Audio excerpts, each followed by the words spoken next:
Xin chào, cảm ơn các bạn đến với Phương Kitchen. Hôm nay mình sẽ cùng nhau học một món bánh mới, một cái kỹ thuật mới mà người Đức áp dụng trong cái món bánh mì vòng pretzel. Đọc theo tiếng Đức là Brezen. Đây là một món bánh không thể thiếu trong các tiệm bánh ở khắp nơi trên nước Đức, đặc biệt là rất được yêu thích trong mùa lễ hội bia tháng 10. Đặc điểm nhận dạng của bánh là có màu nâu đậm và do mình có nhúng qua một cái dung dịch nước kiềm. Phương sẽ hướng dẫn các bạn cách làm cũng như là mình sẽ chia sẻ những lần thất bại để mình sẽ rút kinh nghiệm cùng với nhau ha. Bước trước tiên mình sẽ làm bước bột cái. Cần được ủ qua đêm ở nhiệt độ phòng 12 tiếng. Phương dùng 60 g nước lạnh. Cho vào đây 0,3 g men nở khô instant dry yeast. Đây là một lượng men rất là ít. Các bạn hỏi Phương là Phương có nói nhầm hay không? Không phải nha. Mình sẽ dùng một cái teaspoon, 1/8 teaspoon và phân nửa của 1/8 teaspoon sẽ là khoảng 0,3. Ở bên Phương rất là dễ dàng kiếm mua được men công nghiệp loại tươi. Nó không phải là dạng khô bột mà nó dạng rắn khối như vậy. Thì Phương sẽ dùng 1 gram. Nó giống như là một cái kích cỡ của một cái hạt đậu nành khô các bạn. Cho vào nước khuấy đều. Sau đó Phương cho vào đây là bột mì. Mình sẽ dùng bột làm bánh mì nhưng bánh pretzel sẽ có cái hàm lượng protein tốt nhất là khoảng 11, tối đa là 12%. Các bạn không nên dùng cái bột mì của Ý Caputo có hàm lượng 13% thì nó ra cái kết cấu khá giống như là bánh mì Việt Nam và nó không có giống bánh mì pretzel của Đức nha. Mình dùng 100 g. Hàm lượng nước tính trên lượng bột khô của bột cái là 60%. Các bạn nào ở Đức có thể dùng bột số 550. Các bạn ở Việt Nam có thể dùng bột làm bánh mì hoặc các bạn có thể phối bột làm sao. Mình sẽ có protein là trung bình 11 đến 12% là vừa. Trộn đều, nhồi thành khối, không cần nhồi mịn nha. Phương sẽ đậy màng bọc thực phẩm và để ở nhiệt độ phòng trong vòng 12 tiếng. Nhiệt độ phòng bên Phương 21-22 độ C, các bạn ở Việt Nam thì có thể chỉ cần khoảng 6 đến 8 tiếng. Vì trong phần bột chính sẽ có thêm men hỗ trợ nên các bạn đừng có lo là cái bột cái của mình nở lố hay là bị yếu đi. Bột cái trong cái công thức này nó chỉ có chức năng là tạo thêm độ xốp. Phương dùng nước lạnh, nước đá lạnh cho vào cái phần bột chính ha. Mình đo là 220 g. Tất nhiên các bạn có thể sử dụng sữa lạnh. Cái mục đích sử dụng nước đá lạnh là giúp cho cái bột giảm được cái lực ma sát khi nhồi. Bột nhồi mau đạt hơn. Bột khi nhồi không được đạt nhiệt độ cao hơn 24 độ C. Phương tiếp tục dùng 12 g men tươi công nghiệp. Còn nếu bạn dùng men khô thì là 4 g. 10 g đường cát trắng, 8 g muối. Phương sẽ để phần trăm các nguyên liệu trong công thức cũng như là phụ đề để nếu bạn nào mà làm số lượng nhiều hơn có thể tự tính phần trăm tăng lên ha. Đặc biệt cho món bánh này người Đức dùng một cái dạng đường siro mạch nha. Các bạn nào ở Đức có thể kiếm mua trong các chợ Organic Biomark hoặc cũng có một cái dạng bột gọi là Backmites. Cái hiệu này thì có thể kiếm mua trên các siêu thị lớn. Phương dùng 10 g. Chất béo trong công thức sẽ dùng theo cái truyền thống của người Đức là mỡ heo. Nhưng các bạn hoàn toàn có thể dùng bơ động vật vẫn rất là thơm ngon. Ở đây thì Phương có 20 g. Bạn nào ở Đức có thể kiếm mua trong Rewe. Phương đã có từng dùng trong công thức bánh bao cũng như là bánh bía. Bột khô cho vào đây là 400 g. Phương dùng cùng cái loại bột hồi nãy mình có sử dụng vào bột cái. Các nguyên liệu mình cho vào từ đầu và mình nhồi luôn, không cần theo thứ tự gì hết. Mình dùng cái cây xoắn và trộn bột sơ khoảng chừng vài vòng, sau đó bật máy lên tốc độ thấp số 2 trong vòng 2 phút.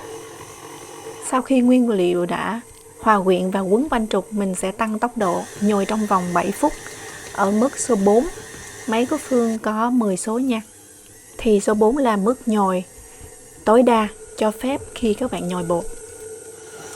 Bánh mì vòng pretzel có hàm lượng nước thấp hơn so với những cái công thức bánh mì lạc Việt Nam hoặc là bánh mì ngọt. Hàm lượng chất béo cũng không cao nên món bánh này các bạn có thể nhồi tay mà vẫn thành công. Còn nhồi máy thì chỉ cần tổng cộng khoảng 9 đến 10 phút là xong rồi. Bột sẽ dẻo và cũng có cái độ kéo màng như vậy. Mình không ủ bột mà mình chỉ cho bột nghỉ khoảng 10 phút. Để cho bột tương đối relax hơn thì mình dễ dàng chia bột và vê tạo hình hơn. Bàn phải thật sạch. Phương dùng bột mì để làm bột áo chống dính. Cho bột ra bàn và chia bột thành những phần bằng nhau. Tùy cái bánh to nhỏ, nhưng đối với công thức này hôm nay thì 500g tổng lượng bột khô mình sẽ làm được 8 cái bánh. Sau 10 phút nghỉ thì bột đã thư giãn, cảm giác rất là mịn, dẻo dai. Đó là nhờ vào cái bột mạch nha, Bắc Mai. Còn nếu mà không có bột mạch nha cũng như là cái dạng siro mạch nha thì bạn có thể dùng mật ong để thay thế, nhưng mà nên dùng mật ong nguyên chất. Cũng như các thao tác trong làm bánh mì, sau khi chia thành những cái viên bằng nhau thì mình sẽ vê tròn. Có thể cầm bột trên tay túm bột lại cho nó nhẵn mịn, hoặc các bạn có thể vê trên mặt bàn. Nếu cảm giác khó vê thì do là mình có quá nhiều bột áo, các bạn quét bỏ bớt đi phần bột áo thì dễ vê hơn. Đậy kín để bột không bị khô. Sau khi làm lần lượt hết 8 viên thì mình quay lại cái viên đầu tiên, cán cho nó dài ra và mình sẽ cuốn cái thanh bột lại thành một cái sợi dài. Chiều dài khoảng 1,5 gang tay là được. Cất cái thanh bột này vào, đậy kín và mình tiếp tục làm với những cái viên bột tiếp theo. Phương đã vê xong 8 sợi bột.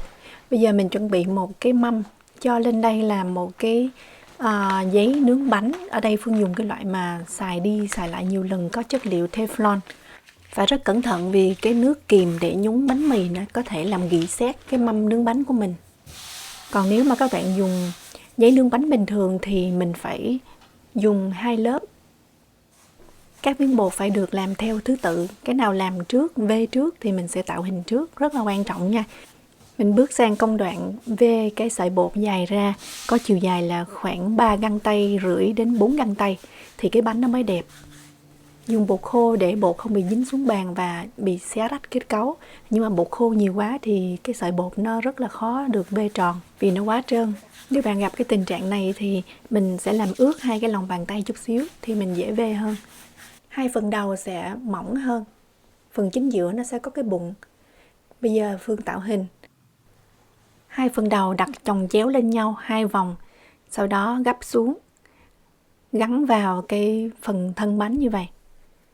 Vậy là xong một cái hình dáng bánh vòng pretzel. Những lần đầu mình làm thì không có kinh nghiệm đâu. Phương vê cái sợi bột không có đủ dài thì cái bánh nở ra nó mút míp lắm. Nếu các bạn vê được cái độ dài 4 gang tay thì càng tốt, bánh sẽ có hình dáng chuẩn nha. Các thợ làm bánh có cái kỹ thuật quăng bột và xoắn nhanh lắm. Chỉ trong vòng 2 giây là họ đã tạo hình xong. Nhưng mà mình không phải chuyên nghiệp thì mình cứ làm từ từ. Tất nhiên các bạn có thể tạo hình theo dạng ổ dài như vậy thì mình không có cần phải vê cho nó mỏng. Khoảng 1 gang tay là vừa. Những cái miếng bột sau các bạn thấy nó nở lố là bắt đầu có những cái bọt khí to. Lúc này tạo hình rất là khó khăn tại vì bột đã quá mềm. Còn đây là các bạn xem cái cách Phương tạo hình thắt bím giống như là bánh mì hoa cúc nhưng mà chỉ với một sợi dây bột. Có rất là nhiều cách thắt. Cách này thì sẽ đưa hai cái đầu lên trên. Còn cái cách Phương hướng dẫn tiếp theo thì một cái đầu nằm ở dưới và một cái đầu nằm ở trên. Phương sẽ làm lại cho các bạn xem ha. Trước tiên mình làm giống như là một cái số 6. Cái đầu này mình xỏ xuống cái thòng lọng kia. Cái này thì mình sẽ quấn xoay một vòng. Và cái đầu bột mình sẽ xỏ từ trên xuống thì mình sẽ có một cái bánh có 2 cái đuôi, một cái đầu nằm trên và một cái đầu nằm dưới. Còn đây là cái cách thắt gút nốt đơn giản. Giống như là mình thắt gút sau đó mình chụm 2 cái đầu bột với nhau như vậy. Cho nó nằm bên dưới, lật lại thì bạn sẽ có một cái bánh nó có 3 cái múi. Chia mẻ bánh thành 2 cái mâm để khi mình nướng thì có những cái mẻ bánh nó nở trước mình sẽ nướng trước. Đậy kín để bột không bị khô. Ủ nhiệt độ phòng 30 phút. Độ nở sẽ đạt khoảng 50% thôi. Sau đó mình sẽ cho bánh vào tủ lạnh. Ủ thêm khoảng 30 đến 45 phút. Không đậy bằng bọc thực phẩm hoặc là đậy khăn gì hết nha. Để cho bánh có một cái lớp da cứng bên ngoài trước khi mình nhúng nó vào cái dung dịch nước kiềm. Hoặc các bạn cứ để ở nhiệt độ phòng cho độ nở khoảng 75% thì mình cho vào tủ đông đá khoảng 10 đến 15 phút. Để pha dung dịch muối kiềm thì mình sẽ có S-natron, đây là một cái dạng hạt hay còn gọi là dạng bột. Tên hóa học là sodium dioxide hoặc natrium dioxide, ký tự là NaOH. Thì Phương mua trên Amazon một cái hũ như vậy khoảng 17 euro. Đây là nguyên chất nha các bạn. Nó có cái độ kiềm là 12 đến 14%. Như các bạn biết thì nước uống của mình có độ kiềm trung bình là 7%. Cho nên là cũng rất là độc hại khi mà chưa qua xử lý. Đừng có nhầm lẫn với muối ăn ha các bạn. Cất ở những nơi nào an toàn và nên có ghi chú rõ ràng. Bánh sau khi nướng thì cái chất độc hại nó sẽ không còn nữa, nhưng mà ở trạng thái này thì các bạn nên cẩn thận không tiếp xúc với da và mắt nha. Cái hũ này có hai cái nắp trong và nắp ngoài, bạn phải luôn đậy kín sau khi sử dụng. Trên Amazon có bán cái dạng chất lỏng thì mình sẽ pha tỷ lệ là 1:10 với nước. Nhưng hôm nay thì cái loại Phương dùng là dạng hạt, dạng bột, cho nên cứ 1 lít nước thì mình sẽ cho vào đây là 40 gram bột sodium dioxide. Rất quan trọng là các bạn phải dùng nước thật là lạnh nha, không dùng nước ấm. Mình phải đeo găng tay, Phương đeo 2 lớp luôn và có đeo một cái mắt kiếng để lỡ mà cái bánh nó rớt xuống nước, nó văng lên thì sẽ không có vào mắt, rất là nguy hiểm nha các bạn. Đây là bánh sau khi đã ủ nở, thì bánh pretzel sẽ được ủ nở khoảng tối đa 80%, chứ không có ủ nở gấp đôi. Tại vì khi đó bánh nó sẽ rất là mềm, kết cấu rất là yếu. Khi các bạn nhúng vào cái hỗn hợp nước kiềm thì nó sẽ hút rất là nhiều nước kiềm vào bánh. Bánh khi ăn sẽ không ngon. Sau khi ủ lạnh thì cái bánh nó sẽ có một cái lớp da cứng bên ngoài. Khi các bạn nhúng vào nước kiềm thì cái nước kiềm nó chỉ nằm trên bề mặt bột bên ngoài, không có thấm vào trong. Để mỗi mặt khoảng chừng 10 đến 15 giây thì mình vớt ra. Quan trọng một điều nữa là cái dung dịch nước kiềm này mình sẽ pha và để khoảng trước đó 1 tiếng. Tốt nhất là trước lúc các bạn mang bánh đi ủ thì mình nên pha và để sẵn. Tất nhiên mình phải ghi chú nha, để mình không có quên mà thò cái tay vào. Ở Đức thì tùy theo vùng miền, pretzel nó sẽ có cái hình dáng hơi khác nhau một chút. Thí dụ như tiểu bang Bavarian chỗ Phương ở thì không có cần phải dùng lưỡi lam rạch cái bụng.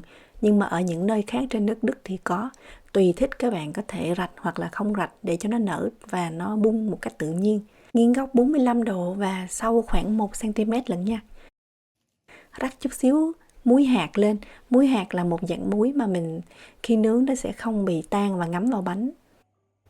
Còn dạng bánh mì ổ thì các bạn rạch cũng sâu hơn so với cái kỹ thuật rạch bánh như bánh mì Việt Nam. Trước đó Phương đã làm nóng lò ở 230-240 độ C trong 15 phút nha. Bây giờ Phương hướng dẫn các bạn cách pha dung dịch muối kiềm khi mà mình không có sodium hydroxide mà mình sẽ dùng muối nở hay còn gọi là baking soda. Tên gọi theo quốc tế là sodium bicarbonate. Ký tự hóa học là NaHCO3. Ngược lại với cái cách dùng sodium hydroxide thì Phương sẽ dùng nước ấm. Mình sẽ nấu cái hỗn hợp nước này lên. Phương cho vào đây là 10 gram muối, pha với 1 lít nước. Sau khi nước sôi, Phương sẽ cho ra một cái tô để mình chuẩn bị nhúng. Bây giờ mình mới cho vào đây 50 gram baking soda. Không cho vào cái ào, nó sẽ sôi và trào ra ngoài. Các bạn cứ cho thành nhiều đợt như vậy. Trộn đều. Không cần đợi hỗn hợp nguội xuống, các bạn có thể nhúng bột vào trong cái trạng thái nước còn đang nóng như vậy. Phương thấy một số chia sẻ của người Đức thì họ để cái nồi nước ở trên bếp luôn. Nhưng mà cái hơi nước bốc lên sẽ không có tốt cho mắt và cũng như mình hít thở vào. Sau khi lò đã được làm nóng, bánh đã được tắm qua dung dịch nước muối kiềm, rắc muối, thì các bạn sẽ hạ nhiệt xuống nướng ở 220 độ C trong vòng 12 phút. Chế độ lửa trên dưới không mở quạt. Nếu các bạn mở quạt thì chỉ mở khoảng 2-3 phút cuối thôi. Khác với các dòng bánh mì ngọt hoặc bánh mì Việt Nam thì pretzel khi nướng không cần độ ẩm, không cần chén nước sôi cũng như là không cần xịt nước vào lò. Khay nướng mình để ở tầng giữa của lò. Đây là dạng bánh pretzel truyền thống kiểu Đức. Đây là dạng cứng, giòn, chứ không phải là dạng mềm như là một số bạn sống ở bên Mỹ biết nha. Do cái lớp nước muối kiềm nên cái vỏ bánh nó có màu nâu sậm và có một cái mùi rất là đặc trưng. Có thể là một số bạn thấy cái mùi này nó hơi lạ lạ nếu mà ăn không quen. Bánh có độ giòn bên ngoài nhưng bên trong thì có độ mềm tơi. Nếu mà các bạn làm cái dạng ổ bánh mì Việt Nam mà nó hơi mập dài khoảng một gang tay thì bạn cần nướng 15 phút lận nha. Thực ra công thức này Phương cũng có thay đổi chút xíu để hợp với khẩu vị người Việt Nam. Chứ thực ra cái bánh này nó khá cứng và đối với khẩu vị người Việt Nam thì sẽ khá là khô. Nhưng các bạn không nên tăng hàm lượng nước của công thức vì tạo hình sẽ rất là khó khăn. Còn cái bánh Phương đang cầm trên tay thì đây là bánh Phương dùng bột mì hàm lượng protein 13%. Thì cảm giác bánh nó xé sợi giống như là xé thịt gà. Đối với người Việt mình là ngon, nhưng các bạn làm cho người Tây ăn thì họ sẽ nói là kết cấu ruột bánh không chuẩn với truyền thống mà họ thích. Trên màn hình các bạn đang xem là Phương so sánh hai cái loại bánh với hai cái cách tắm nước muối kiềm khác nhau. Đây là bánh được tắm với nước baking soda, muối nở. Còn đây là bánh được nướng với sodium hydroxide, màu nó sẽ sậm hơn, có cái mùi đặc trưng hơn và bóng bẩy hơn. Phương để bánh ăn trong vòng 2 đến 3 ngày ở nhiệt độ phòng. Khi ăn chỉ cần mình nướng lại vài phút cho nóng giòn. Trên màn hình bạn đang thấy là lần Phương ủ lố. Thời gian ủ lạnh chưa đủ lâu và cái lớp da nó chưa có được se lại. Khi mình nhúng vào hỗn hợp nước muối kiềm thì nó đã hút khá nhiều nước muối kiềm vào và bột bị mềm ra. Còn đây là lần nướng mà mình dùng cái giấy nướng bánh bình thường, không có dùng Teflon. Sau khi nướng, giấy nướng bánh đã dính hết vào bánh luôn. Đây là lần ủ lạnh, đáng lẽ là Phương không nên đậy bất cứ cái gì lên bánh để bánh tạo ra một cái lớp da. Thì cái chỗ nào mình đậy thì nó mềm, còn cái chỗ không đậy thì nó có cái lớp da cứng. Như vậy thì khi nướng thì bánh nó sẽ bị tét cái chỗ nào mà cái da mềm. Còn đây là bánh Phương đã tăng hàm lượng nước vì mình muốn bánh nó xốp mềm hơn để hợp khẩu vị người Việt. Mà mình dùng quá ít bột áo để chống dính. Thế là thành phẩm bị dính và xé rách hết kết cấu luôn. Còn đây là bột đã ủ lố. Cái phần bọt khí nó nổi lên và bị cháy vàng. Nhiệt cũng thấp và mí bột không có bung. Do nước muối kiềm nên màu bánh nó ngã sậm rất là nhanh. Mà nhiều khi mình tưởng đâu bánh chín chứ thực bên trong là nó còn sống nha. Các bạn cần nướng làm sao cho đủ thời gian. Trong các xưởng làm bánh thì nước muối kiềm người ta có thể sử dụng 2 đến 3 ngày và nhúng nhiều mẻ bột liên tiếp nhau. Màu bánh nó lên còn đẹp hơn là cái mẻ bánh đầu tiên nữa. Trước khi mang đem đổ đi thì các bạn phải pha loãng với nước và cái vòi nước phải để cho nó chảy. Bánh mì vòng ở Đức, pretzel có cái bề dày lịch sử đã từ hồi thế kỷ 14 luôn các bạn. Không thể thiếu, đặc biệt vào dịp lễ hội bia tháng 10. Khi ăn mình phải bẻ hết phần muối hạt tháo xuống, bẻ ra và mình trét bơ lên ăn hoặc là ăn kèm với xúc xích. Ngày nay thì ngoài cái hình dáng truyền thống, bánh còn được tạo hình theo nhiều cách khác nhau. Nếu mà dạng ổ như bánh mì Việt Nam thì người Đức thường cho lát thịt nguội hoặc phô mai vào kẹp ăn cùng. Hoặc là nướng cùng với phô mai thì sẽ có lớp phô mai giòn bên trên. Phương thì thích kiểu bánh có hình dáng truyền thống hơn, ăn kèm với bơ. Còn đây là bánh pretzel đông đá, mua về mình có thể tự nướng. Đây là dòng bánh đặc ruột, Phương cũng không có rõ là có hợp khẩu vị với các bạn ở Việt Nam hay không. Nhưng nếu các bạn học làm và kinh doanh được, đặc biệt bán cho người nước ngoài thì họ sẽ rất là thích. Phương hy vọng các bạn thích video clip ngày hôm nay, đã rất là dài. Hẹn gặp lại các bạn vào mỗi thứ Năm hàng tuần. Xin cảm ơn và chào tạm biệt. Bye bye.